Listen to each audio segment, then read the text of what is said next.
आप कितना हो जोग करें, तिवारी जी कितना हो साधना करें, रोज मंदिर में घंटी बजावें, खूब गंगा जी में स्नान करें, लेकिन यदि आपके हृदय में अनुराग नहीं है, प्रेम नहीं है, तो ठाकुर जी मिलने वाले नहीं हैं।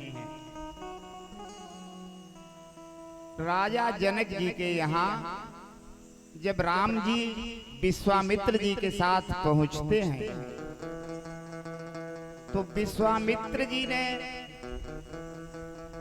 राम लक्ष्मण के साथ जब जनक जी के बागीचे में पधारे और राम जी के स्वरूप को देखकर जनक जी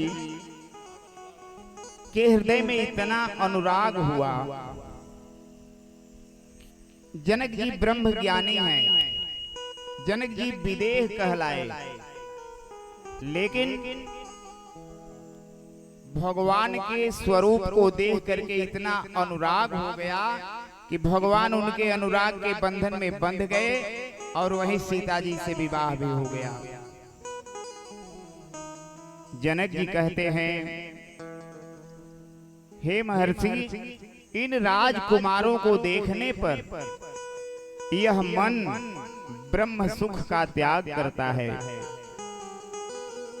इन्हीं बिलोकत अति अनुरागा, इन्हीं बिलोकत अति अनुरागा, परवश ब्रह्मसु मन त्यागा,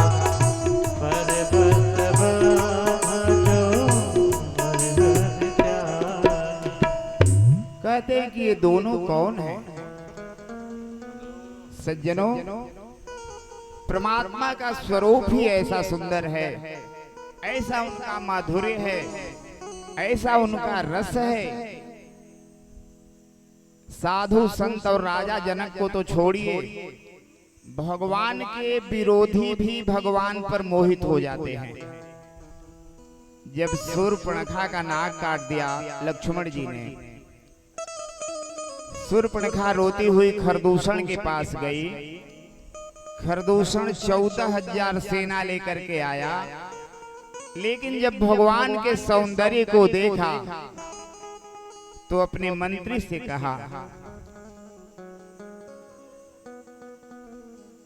यद्यपि भगिनी किन्हा कुरूपा,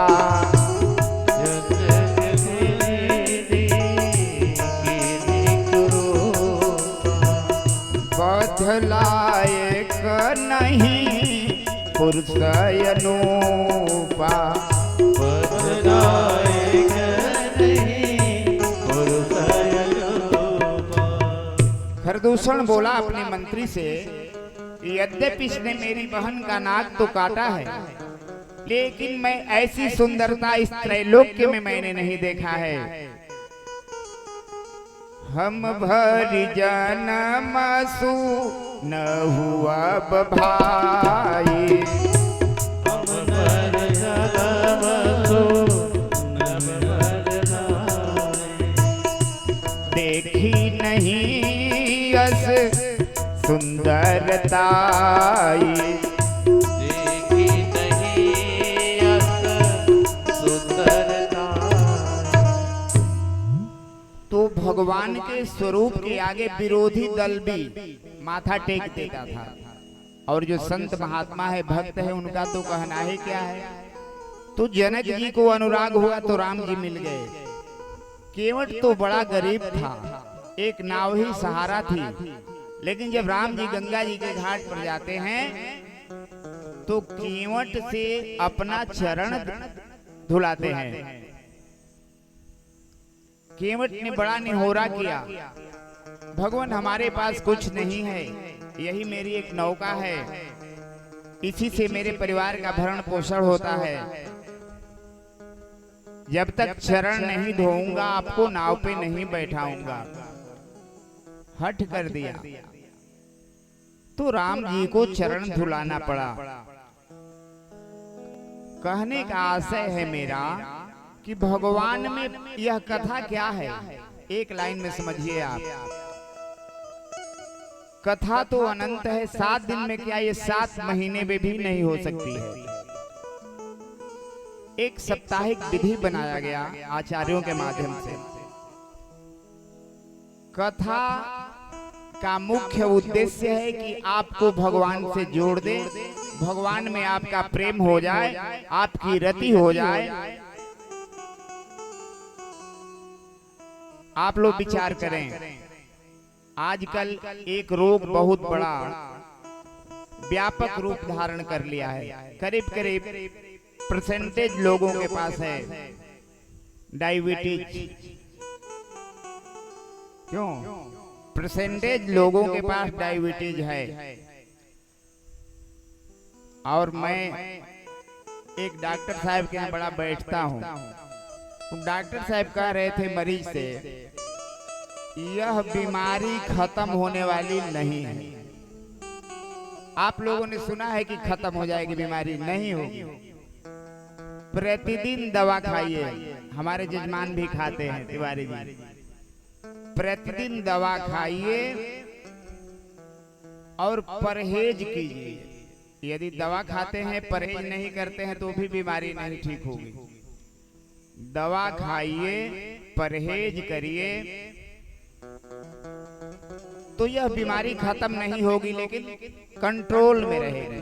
परेशान आप नहीं होंगे, बहुत क्षति नहीं होगी, बहुत नुकसान नहीं होगा आपका। इसी तरह से हम लोग मोह माया के चक्कर में हैं। यह संसार बड़ा मतलबी है। इस संसार में हम लोग अनेकों प्रकार से मोह माया में बंधे हुए हैं, फंसे हुए हैं। और इस संसार की एक बड़ी विशेषता है, यह संसार मतलब का है। आप लोग अनुभव करिएगा जीवन में, यदि किसी का कोई कार्य आप करते हो, किसी की मदद करते हो, या किसी को कोई लाभ आपसे होता है, तो जब तक कुछ लाभ होता है तभी तक आपसे उसका संबंध है। जब मतलब समाप्त हो गया तो उस रिश्ते का रूप थोड़ा परिवर्तित हो जाता है। 100% ऐसे लोग नहीं हैं, लेकिन 95% तो है ही है, जो कि मतलब से ही रिश्ता है। तो यह माया का प्रभाव है। कहते हैं कि संसार के लोग स्वार्थी हैं, मतलब पूरा होने पर साथ छोड़ देते हैं। All the people in this world are selfish. They left you once their purpose is fulfilled. संसार के सारे लोग मतलबी हैं, स्वार्थी हैं, और इसी संसार में रहना है हम लोगों को। तो मोह माया छोड़ नहीं पाएंगे हम लोग। इसको